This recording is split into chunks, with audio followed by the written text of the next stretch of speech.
आज विजु जनता दलर कर्मी सम्मेलन निर्वाचन सभा एठारे अनुष्ठित होता ए पंचायत रे अनेक विकासमूलक कार्यक्रम मागणा बिजुली दवाई जो इस्ताहार विजु जनता दल घोषणा कर नवीन पट्टनायक घोषणा कर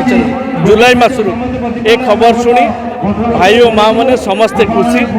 विकास सहित ये अंचल लोक अच्छा शंख चिन्ह भोट देवे ये विश्वास भरोसा लोक मानकर अच्छी लोकों हाव भाव समस्ते अनुमान कालियारण पीठ में अड़िल पंचायत स्तरीय कर्मी समावेश था विजु जनता दलर ए प्राय 1000 रु ऊर्ध्व महिला युवक एवं वयस्क व्यक्ति मैंने जोगदे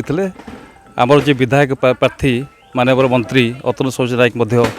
कार्यक्रम जोगदे भोटर मानक आशीर्वाद भिक्षा कले एवं ये कार्यक्रम जहाँ आमको सूचना मिलूँ आम सबु थर परी एथर अधिक संख्यक लीड दबू ए सन्देह ना ये आपन बिजुली इस्तार दल कर बिजुली इस्तार केते दूर लोक मानक देखो आज्ञा नवीन पट्टनायक जहाँ कर जो बिजुली कथा आपण मैंने कहते से कथा निश्चित कार्यकारी हम।